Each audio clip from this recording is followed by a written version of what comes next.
Good afternoon, disciples. You ever get 30 minutes into a chapter without messing up and think to yourself, oh man, I'm doing so good. I haven't slipped up once. And then you reach the end of the chapter and you look back and like half of it didn't save. Does that ever happen to you? Because that's where we're at right now. I'm going to have to re-record half of this chapter, and I just really don't have the time for that. So, having a rough morning, but I hope everyone else is doing well. I'm just going to get straight into it.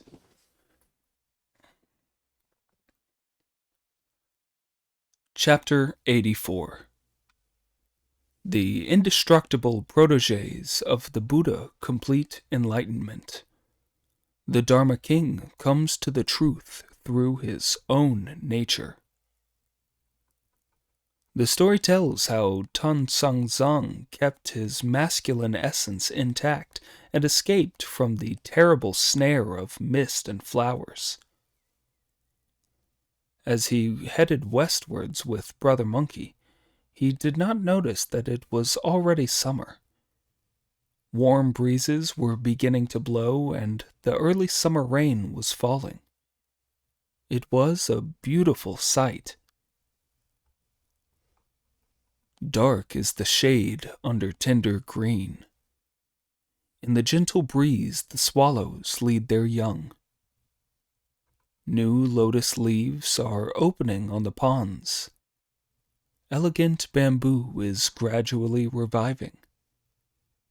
The fragrant plants join their blue to the sky. Mountain flowers carpet all the ground. Beside the stream, the rushes are like swords. The fiery pomegranate blossom makes the picture even more magnificent. As the master and his 3 disciples traveled along, enduring the heat, they suddenly noticed 2 rows of tall willows, from under the shade of which an old woman emerged, leaning on a small boy.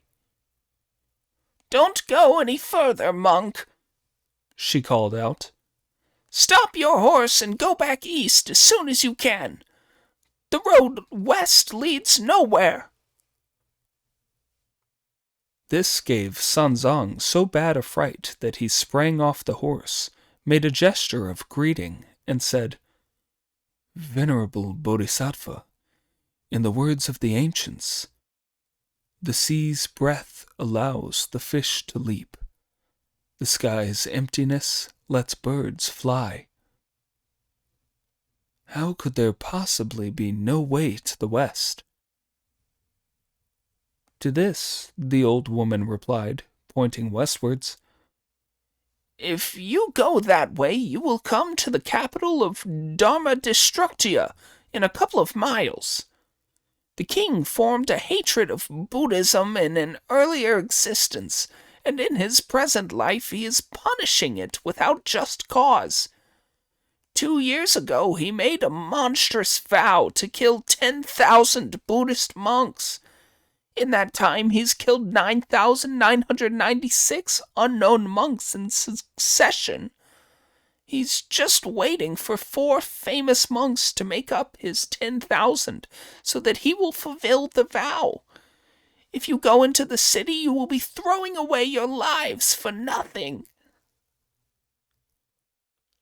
At the sound of this, Sanzang was so terrified that he shivered and shook as he replied, "Venerable Bodhisattva, I am deeply moved by your great kindness and infinitely grateful too, but tell me, is there a suitable way I could take that does not go into the city?" "There's no way round," the old woman replied with a laugh. "No way round. The only way you'll get past it is if you can fly." At this, Pig started shooting his mouth off from where he stood beside them. "Don't try to put us off. We can all fly." Monkey's fiery eyes with their golden pupils really could distinguish good from evil, and he saw that the old woman and the little boy on whom she was leaning were in fact the Bodhisattva Guan Yin and the page Sudana. He hastily flung himself to the ground and began to kowtow, calling out, Bodhisattva, your disciple failed to welcome you. I'm sorry. The Bodhisattva then rose slowly on her multicolored cloud, so startling the venerable elder that his legs gave way under him, and he kowtowed as he knelt there for all he was worth. Pig and Friar Sand also fell to their knees in alarm and kowtowed to heaven. A moment later, she was heading straight back to the southern sea amid auspicious clouds. Monkey then got up and supported his master as he said, Get up, please. The Bodhisattva's already gone back to her island. Wukong, Sanzong said, if you knew she was the Bodhisattva, why did you not say so before? You asked too many questions, Monkey replied with a grin. When I started kowtowing, wasn't that early enough? And it was lucky the Bodhisattva told us that Dharmadestructia, where they kill monks, is ahead of us. Pig and Friar Sand said to Monkey. Whatever are we to do? Don't be afraid, idiot, Monkey replied. We've come to no harm from any of the vicious demons and evil monsters we've met already, or in the tiger's dens and dragon's pools we've been in. This is just a country of ordinary people. What's there to be so scared of? The only thing is that we can't stay here. It's getting late in the day, and some of the villagers are coming back from market in the town. It'll be no good if they see we're monks and raise a hue and cry. We'd better take the master away from the main road to some quiet and secluded spot where we can discuss things. Sanzong accepted Monkey's suggestion, and they slipped away from the main road to a hollow in the ground where they sat down. Brother, said Monkey, you two look after the master while I turn myself into something and go into town to take a look around. I'll find a side road that we can get away along tonight. Disciple, said Sanzong, don't take this lightly. The royal law is implacable. You must be careful. Don't worry, said Monkey with a smile. Don't worry, I can cope. This said, the great sage leapt whistling up into the air. It was very strange. No rope to hold on to above. No pole to support him below. Others are all like their parents, but the weight of his bones was low. As he stood in the clouds looking down, he saw that the city was full of the most happy and auspicious atmosphere. What a splendid place, Monkey said. What are they trying to destroy the Dharma here? He looked around for a while, and in the gathering dusk he saw bright lights at the crossroads, incense and bells in the ninefold hall. The 7 brightest stars shone in the blue heavens, and the travelers stopped moving in all 8 directions. From the army barracks, the painted bugle could just be heard. In the drum tower, the copper water clock began to drip. All around, the evening mists were dense. Cold fog was thick in the markets. 2 by 2, the couples went to their beds, as the bright moon's disk was rising in the east. If I went down into the streets to look for our way with a face like this, he thought, anyone I saw would be sure I was a monk. I'd better change. He made a spell with his hands, said the magic words, shook himself, and turned into a moth, the sort that flies into the lantern. A tiny body, a pair of delicate wings, who puts out the lamp and flies into the candle when seeking the light. Formed by changing its own original body, it makes its magic response in grass that's decaying. Loving the burning light of the candle's flame, endlessly flying around it with never a pause.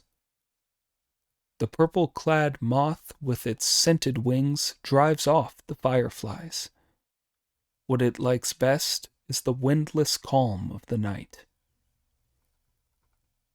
Watch him as he flutters and flies straight to the main streets and the markets, keeping close to the eaves and the corners of the buildings as he passes.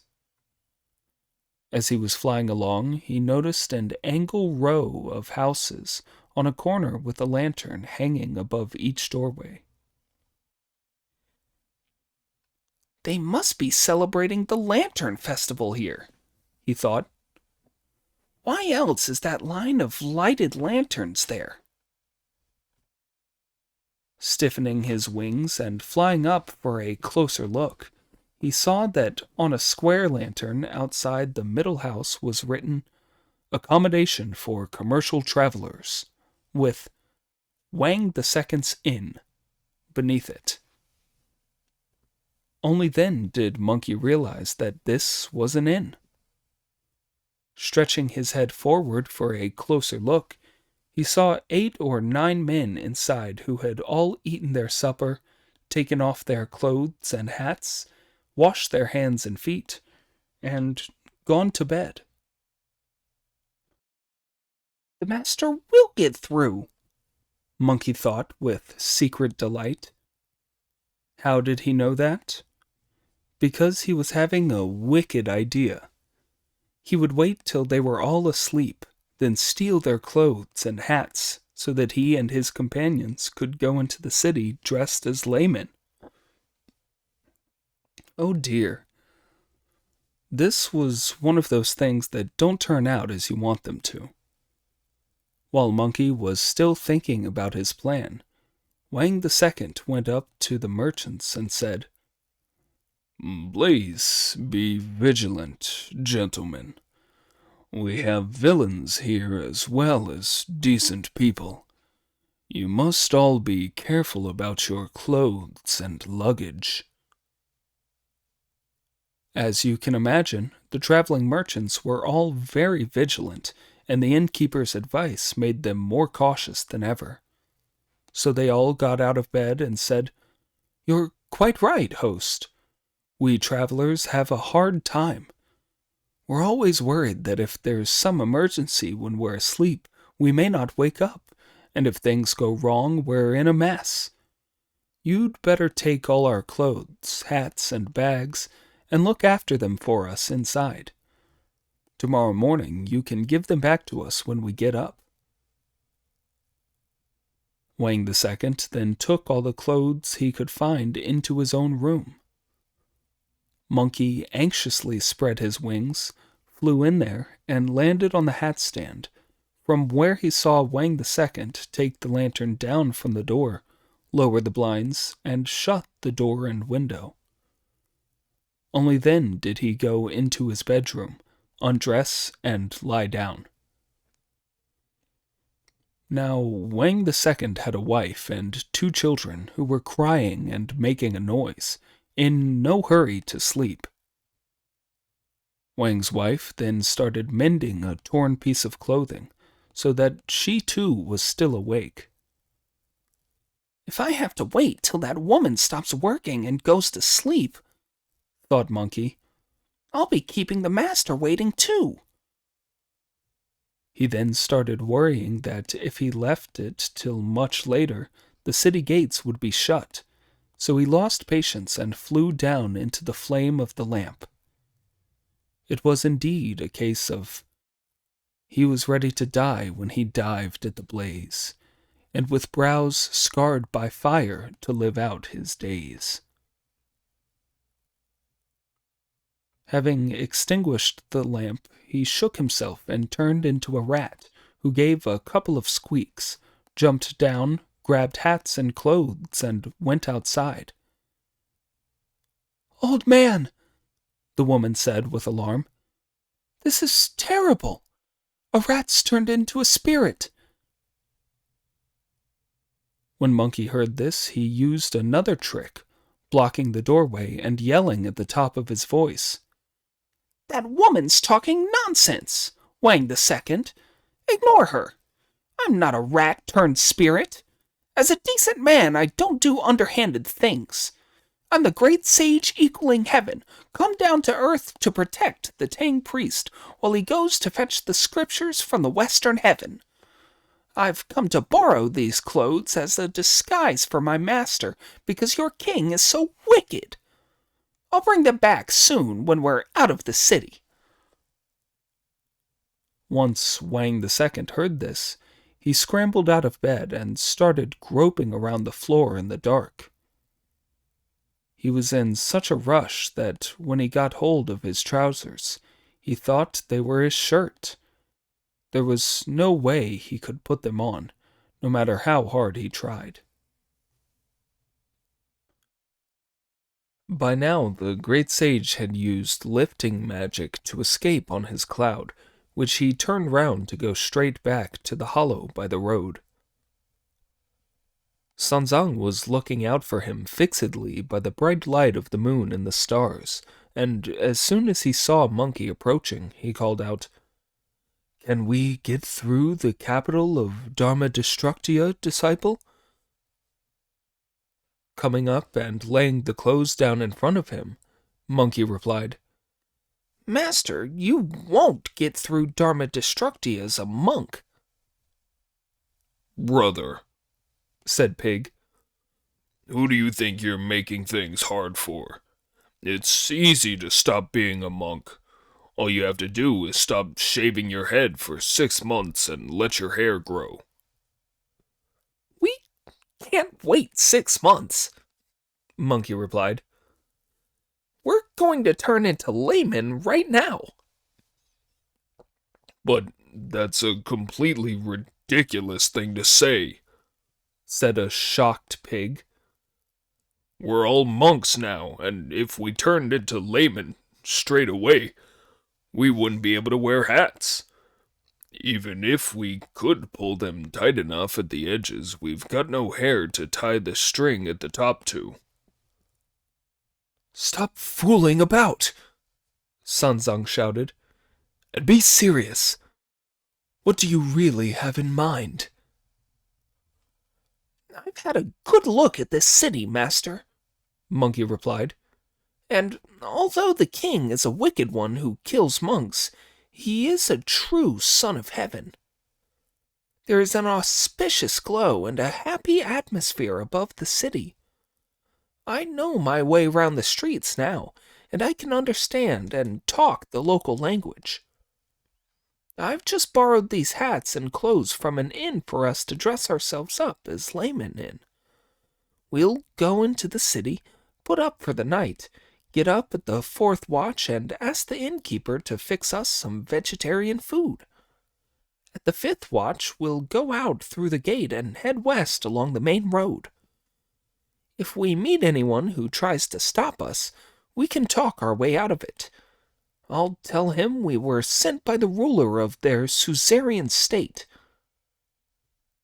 The king of Dharmadestructia won't dare hold us up.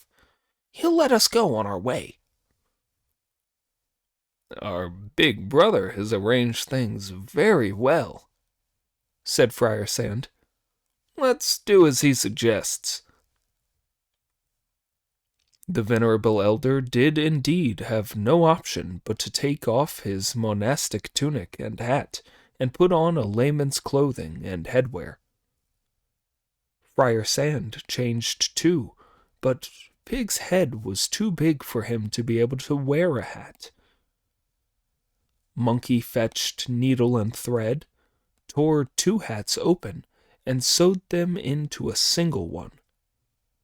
Then he put the hat on Pig's head and found a garment big enough for him to wear. Finally, he dressed himself and said, Gentlemen, we must ban the words master and disciples on this journey. What else can we call each other? Pig asked. We must talk like people who address each other as brothers, Monkey replied. The master can call himself Tang the Eldest. You can be Hog the Third, and Friar Sand can be Sand the Fourth. I'll be Sun the Second. But when we are in the inn, none of you must say anything. Leave all the talking to me. When they ask what line of business we're in, I'll say we're horse dealers. I'll pretend that the white horse is a sample, and that there are 10 of us all together, of whom we 4 have come ahead to book rooms at an inn and sell this horse. The innkeeper will be bound to treat us well then. We'll be properly looked after, and before we leave, I'll find a piece of broken tile and turn it into silver to pay him with. Then we'll be able to go on our way.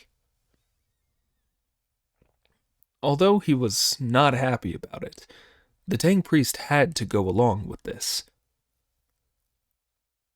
The 4 of them hurried to the city, leading the horse and carrying the luggage. As this was a very peaceful place, the city gates were still open, although it was already night.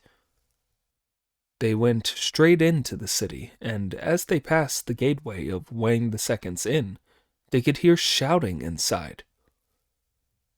People were yelling, "My hat's disappeared," and "My clothes have gone." Pretending he did not know what this was all about, Monkey took them to an inn further along the other side of the road. This inn was still showing its lantern, so Monkey went up to the gateway and called, Do you have a vacant room for us, innkeeper? Yes, yes, a woman answered from inside. Please, come upstairs, gentlemen.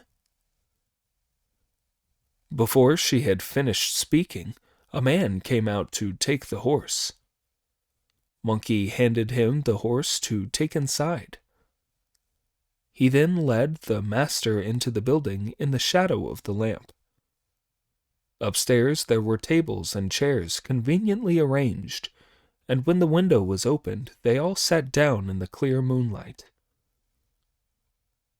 When someone came with a lighted lamp, Monkey blocked the doorway, blew it out, and said, No need for a lamp on a bright night like this. No sooner had the man with the lamp gone down than a maid came up with 4 bowls of tea. Monkey took the bowls from her, only for her to be followed by a woman who looked to be about 56 or 57, coming up the stairs. Standing beside Monkey, she asked, Where are you gentlemen from? What fine goods do you have?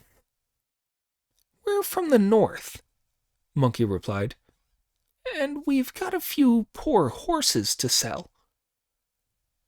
You're very young to be a horse dealer, the woman said. This gentleman is Tang the Eldest, Monkey explained. This is Hog the Third, and this is Sand the Fourth. I'm Sun the Second, an apprentice. But your surnames are all different, said the woman with a smile. Yes, Monkey replied. Our surnames are different, but we all live together. There are 10 of us brothers all together, and we 4 have come ahead to fix our board and lodging. The other 6 have found a place outside the city to stay tonight. It would have been awkward for them to come into the city, as they've got a herd of horses. They'll come in tomorrow morning when we fix some accommodation. We won't go home till we've sold the horses. How many horses are there in your herd? The woman asked. Over 100 of all ages, Monkey replied. They're all like that one of ours, except that they come in different colors. Mr. Sun, said the woman with a laugh, you really know how to travel. You should have come straight here. No other inn would be able to put you up. We have a big courtyard well supplied with troughs and tethering posts, and plenty of fodder, too. We could feed several hundred horses here. There's just one thing I should mention. I've been keeping this inn for many years, and it's quite well known. My late husband was called Zhao, but I'm afraid he died long ago, so now this is called Widow Zhao's Inn. We have 3 classes of entertainment for our guests. Let's get sordid money matters out of the way. Then we can be more civilized later.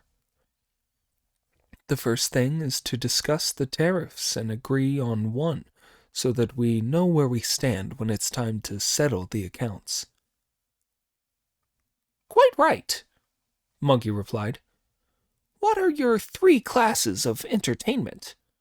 As the saying goes, your tariffs may be low, your tariffs may be dear, but treat us all the same, who come from far or near. What do your tariffs involve? Could you explain them to me? We have first, second, and third class tariffs, the old woman replied. The first class is a banquet with 5 kinds of fruit and 5 different dishes. The tables are set with confectionery lions and immortals fighting. 2 gentlemen share a table, and there are young ladies to sing to them and sleep with them. It costs half an ounce of silver per head, the price of the room included. I'd agree to that, Monkey replied. Where we come from, half an ounce wouldn't even pay for a girl. For the second class tariff, the woman continued, you all eat from the same dishes of food, and we provide fruit and warm wine that you help yourselves to in your drinking games. No young ladies are provided, and it costs 1/5 of an ounce of silver each. I'd agree to that too, Monkey replied. What about the third class? I wouldn't like to discuss it with such distinguished gentlemen as yourselves, she replied. No harm in telling us about it, Monkey replied, so that we can choose what suits us best. Nobody waits on you in the third class, she said, and we provide a big pot of rice for you to eat from as you will. When you're full, there's straw for you to spread out on the ground and sleep on where it suits you. At dawn, you give us a few coppers for the rice, and I can assure you we won't argue about how much. We're in luck, said Pig. We're in luck. That's the sort of deal I like. I'll eat my fill from the cauldron, then have a bloody good sleep in front of the stove. What nonsense, brother, said Monkey. We've earned an ounce or 2 of silver on our travels. Give us the first-class treatment. Make some good tea, the woman said with delight, and tell the kitchen to get the food ready quickly. She then went downstairs, calling out, Kill chickens and geese and boil up some pickled meat for them to have with their rice. Then she shouted, Kill a pig and a sheep. What can't be eaten today can be served tomorrow. Get some good wine. Use the best white rice and make some pancakes with white flour. When Sanzang heard all this from upstairs, he said, Whatever shall we do, Sun the Second? They're going to slaughter chickens, geese, a pig, and a sheep. If they bring us all these, we won't be able to eat them, as we're all vegetarians. I've got an idea, said Monkey, and he stamped in the doorway and called out, Miss Shao, come up here. "What instructions do you have for me, sir?" she asked. Don't kill any living creatures today. We're eating vegetarian food today. Monkey replied. "Are you gentlemen permanent vegetarians, or just vegetarians for this month?" asked the woman in surprise. Neither, replied Monkey. We're vegetarians on Kinshin days. Today's one, so we have to eat meatless food. But after the third watch tonight, it'll be a Xinyu day, and the restrictions won't apply. Kill them tomorrow. Lay on some vegetarian food today and make it first class. This made the woman happier than ever. "Don't slaughter anything," she said, hurrying downstairs. "Don't slaughter anything. Fetch some tree ear fungus, Fujian bamboo shoots, bean curd, and wheat gluten. Pick some green vegetables in the garden. Make vermicelli soup, steam some bread rolls, boil more white rice, and make some scented tea." Now the cooks were experts because they cooked every day, so that everything was ready in an instant to be set out upstairs. They also had some confectionaries of lions and immortals that were already made for the 4 travelers to eat their fill of. When the question was asked, "Would you like some mild wine?" Brother Monkey replied, Eldest Brother Tang won't have any, but the rest of us will have a few cups. The widow then fetched a jug of warm wine. When drinks had been poured out for the 3 of them, they heard the sound of banging against wooden boards. Has some furniture fallen over downstairs, missus? Monkey asked. "No," the woman replied. "It's some retainers from my farm who arrived late this evening with rent rice. We let them sleep downstairs. As we were short-staffed when you gentlemen arrived, I told them to take the sedan chairs to the brothel to fetch some young ladies to keep you company. They must have hit the underneath of the floorboards with the chair poles." You mentioned that before, Monkey said, but don't send for them now. Today's a fast day, and besides, our brothers aren't here yet. They'll be here tomorrow for sure. Then we can all send for some call girls and have a good time in your excellent establishment before we sell our horses and go. "What good men," the woman said. "What good men. That way you'll all stay friends and you won't waste your energy." Then she ordered that the sedan chairs be brought back in, as the whores were not to be fetched. The 4 of them finished their wine and food, the utensils were cleared away, and the meal was over. "Where are we going to sleep?" Sunzong whispered in Monkey's ear. Upstairs, Monkey replied. "Too dangerous," Sunzong replied. "We have all had so hard a journey that we may well fall fast asleep.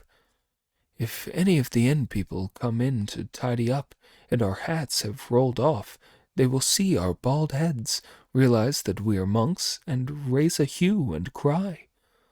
That would be a disaster." "You're right," said Monkey, going out to stamp his foot again.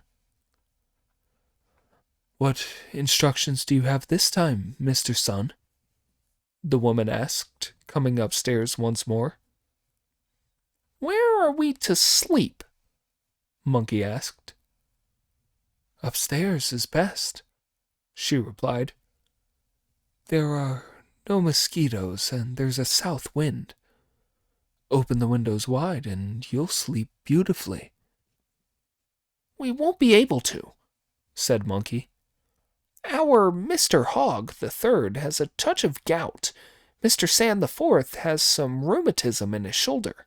Brother Tang can only sleep in the dark, and I don't like the light myself. So this is no place for us to sleep." As the woman went downstairs, leaning on the banisters and sighing, her daughter, who was carrying a child in her arms, came up to her and said, "Mother, as the saying goes, be stuck on a sandbank for 10 days, then said past 9 sandbanks in one. It's too hot now to be doing much business, but once autumn begins we'll have more than we can handle. What are you sighing like that for?" "It's not because business is slack, daughter," the older woman replied. "I was just going to close the inn up this evening when 4 horse dealers came and took a room. They wanted the first-class tariff. I was hoping to make a little silver out of them, and I'm sighing because we won't earn much. They're fasting." "As they've already eaten, they can't very well go to another inn," the daughter replied, "and we'll be able to make money out of them when we serve them meat and wine tomorrow." "They're all poorly," the older woman replied, "and want to go somewhere dark to sleep because they don't like drafts or light. All the rooms in the inn have got missing tiles, so where am I going to find somewhere dark for them?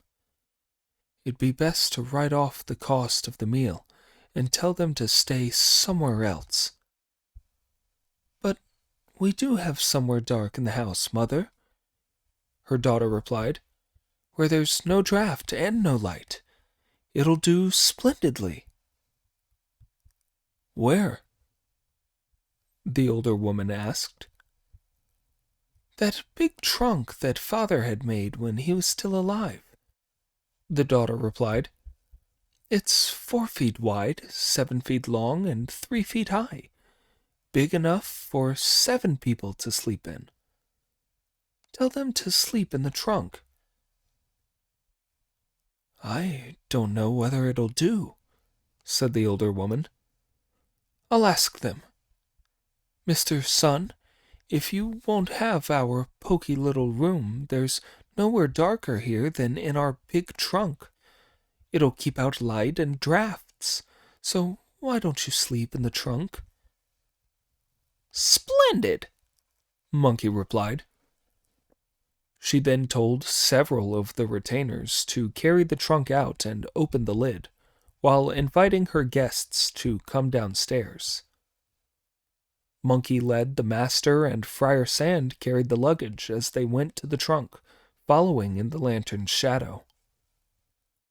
The reckless pig was the first to climb inside. Friar Sand lifted the baggage in, then helped the Tang priest in before getting in himself. "Where's our horse?" Monkey asked. "Tied up eating hay in the stables at the back," replied the servant who was attending them. "Bring it here," said Monkey, "and bring the trough, too. Tether the animal next to the trunk." Only then did he get inside himself and call out, "Shut the lid, Miss Shao. Fasten the hasp and padlock it, and look it over for us. Glue paper wherever it lets light in. Open it again early tomorrow morning." "You're very particular," the widow said. After that, the doors were fastened, and everyone went to bed. The story switches to the 4 of them in the chest. Poor things. They were wearing hats. The weather was very hot, and it was airless and stuffy. They took off their hats and clothes and fanned themselves with their monastic hats for lack of fans. They were all crowded in next to each other and did not fall asleep till the second watch. Monkey, however, wanted to make trouble, so he stayed awake. He put his hand out and gave Pig a pinch on the leg. The idiot pulled his leg in and mumbled, Go to sleep. We've had a hard day. What do you want to fool around pinching people's hands and feet for? We started by laying out 5,000 ounces of silver, said Monkey aloud, deliberately making mischief. And we sold those horses the other day for 3,000. We've got 4,000 in the 2 bags, and we'll sell this herd of horses for another 3,000. That means we'll have doubled our capital. That's not bad. Pig, who was sleepy, did not bother to reply. Now the floor staff, the water carriers, and the kitchen porters were in league with the bandits. After hearing Brother Monkey talking about all the money they had, several of them slipped off to fetch 20 or more armed bandits to come with torches to rob the 4 horse traders. As they charged in through the gates, they gave Widow Zhao and her daughter such a fright that, shivering and shaking, they fastened the doors of their room and let the robbers take whatever they wanted outside. Now, the bandits were not after the inn's property, but were looking for the guests. When they went upstairs and found no sign of them there, they lit their torches and held them out while they looked all around. All they could see was a large trunk in the courtyard, to the bottom of which was tethered a white horse. The lid was tightly locked and could not be prized open. Traveling merchants all know what they're about, the bandit said. This trunk looks so strong that it's bound to be full of purses, valuables, and silk. Let's steal the horse, take the trunk out of town, open it up, and share out what's inside. That would be the best thing, wouldn't it? The bandits then found some rope with which they lifted the box and carried it off, swinging and swaying. Brother, said Pig, woken up by this, go to sleep. Why are you rocking us? Shut up, Monkey replied. Nobody's rocking us. Sanzong and Friar Sand had been abruptly awoken too, and they asked, Who's carrying us? Keep quiet, said Monkey. Keep quiet. Let them carry us. If they carry us to the western heaven, we'll be saved the trouble of walking. But the successful bandits were not heading west. Instead, they headed towards the east of the city, killing the soldiers on the city gate, opening it and letting themselves out. This caused a sensation in the streets and the markets, where the watchmen of all the shops reported it to the commander-in-chief of the city garrison and the East City Commissioner. As this was their responsibility, the commander-in-chief and the East City Commissioner mustered a force of infantry, cavalry, and bowmen that left the city in pursuit of the bandits. Seeing that resistance to so powerful a government force would have been pointless, the bandits abandoned the trunk and the white horse, scattered into the undergrowth, and disappeared. The government troops did not catch even half a robber. All they captured was the trunk and the white horse, with which they returned in triumph. The commander-in-chief examined the horse in the light of the lamps, and saw that it was a fine one. Threads of silver grew in his mane. In his tail hung strands of jade. Forget about 8 chargers and dragon steeds. This was steadier than the great Shushwang. Its bones alone would have sold for 1,000 ounces of silver. It could gallop after the wind for 3,000 miles. When it climbed a mountain, it merged into the clouds. As it neighed at the moon, it was as white as snow. It was truly a dragon from an ocean island, a unicorn of jade in the human world. The commander-in-chief rode the white horse instead of his own steed as he led his men back into the city. The trunk was carried to his headquarters, where he and the East City Commissioner sealed it with strips of paper on which they wrote and set a guard over it till morning, when they would submit a memorial to the king and request a decision on what to do with it. After that, the other troops were dismissed. The story now tells how the venerable Tang priest was grumbling at Monkey inside the chest. "Ape," he said, "you've killed me this time. If I had been arrested outside and taken to the king of Dharmadestructia, I might have well been able to put up a good argument in my defense. But now I am here, locked in this trunk. I have been carried off by bandits and recaptured by the army. When we are shown to the king tomorrow, we will be all ready for him to put the sword and make up his 10,000. There are people outside, exclaimed Monkey. If they open the trunk and take you out, you'll either be tied up or hung up. If you don't want to be tied or strung up, you'd better show a little patience.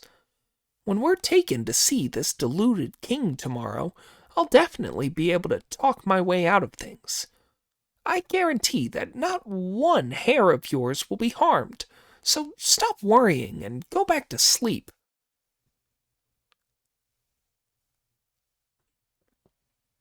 In the third watch, Monkey used one of his magic powers. Slipping his cudgel out, he blew on it with a magic breath, called "Change!" and turned it into a triple auger with which he drilled 2 or 3 holes near the bottom of the chest, forming a single larger hole. He put the auger away, shook himself, turned into an ant, and crawled out. Then he turned back into himself and rode his cloud straight to the palace gates. The king was fast asleep at the time, so Monkey used his great, all-powerful body-dividing magic. Plucking all the hairs out of his left arm, he blew on them with a magic breath, called "Change!" and turned them into little monkeys. Then he pulled all the hairs out from his right arm, blew on them with a magic breath, called "Change!" and turned them into sleep insects. Next, he recited the magic word Om and told the local deity of the place to take the little monkeys to distribute them throughout the palace to all the officials in every office and department of government. Each holder of official rank was given a sleep insect to ensure that he or she would sleep soundly and not get up. Monkey then took his gold-banded cudgel in his hands, squeezed it, waved it, called "Change, treasure!" and turned it into over 1,000 razors of the sort used for shaving the head. Taking one himself, he told all the little monkeys to take one each and shave the heads of everyone in the inner quarters of the palace and in all the government departments and offices. This was indeed a case of when the Dharma King would destroy it, the Dharma is infinite. The Dharma runs through heaven and earth, opening the great way. The origins of 10,000 Dharmas all come down to one. The features of the three vehicles are basically the same. He bored through the trunk to find out the news, distributed his golden hairs to smash delusion. Determined to bring the Dharma King to the true achievement, to the eternal emptiness of what is not born and dies not. That night the head shaving was completed, so Monkey said another spell to dismiss the local deity, shook himself to bring all the hairs back to his arms, then touched all the razors to turn them back into their true form as the gold-banded cudgel, which he made much smaller and hid in his ear again. Finally, he reverted to being an ant, crawled back into the trunk, and went on guarding the Tang priest in his time of danger. When the palace ladies in the inner quarters got up to wash and do their hair before dawn the next morning, they all found that their hair had gone. The same had happened to all the eunuchs, senior and junior, who moved around the palace. They all crowded to the outside of the royal bedchamber, where they played music to wake the king up, all holding back their tears but not daring to speak. Before long, the queen in the palace woke up to find her hair gone too. When she hurried with lanterns to the dragon bed, she found a monk sleeping in the brocade quilt, at which she could restrain her tongue no longer, thus awakening the king. When the king suddenly opened his eyes wide and saw the queen's bald head, he got straight out of bed and said, "Why are you like that, my queen?" "You're the same, your majesty," she replied. The king then rubbed his head, which gave him such a fright that the 3 souls in his body groaned, and his 7 spirits flew off into the air. "What has happened to me?" he exclaimed. Just when he was in this panicky state, the royal consorts, the palace ladies, and the eunuchs, young and old, all fell to their knees, their heads shaved bald, and said, "Lord, we have all been turned into monks." At the sight of them, the king wept. "We must think that this is because of all the monks we have killed," he said. He then gave these orders. "None of you are to say anything about the loss of our hair, as, if you do, the civil and military officials may slander our country and say that it has been badly governed. Let us now hold court in the throne hall." Now all the officials, high and low, in all the departments and offices of government went to court to pay their respects before dawn. As it turned out, all these men had lost their hair in the night too, and they all submitted memorials reporting the fact. All that could be heard was the whip of silence sounding 3 times at the royal audience, as all report that their heads have now been shaved. If you do not know what happened to the booty in the trunk that the commander-in-chief had recaptured, and whether the Tang priest and his 3 disciples were to live or die, listen to the explanation in the next installment.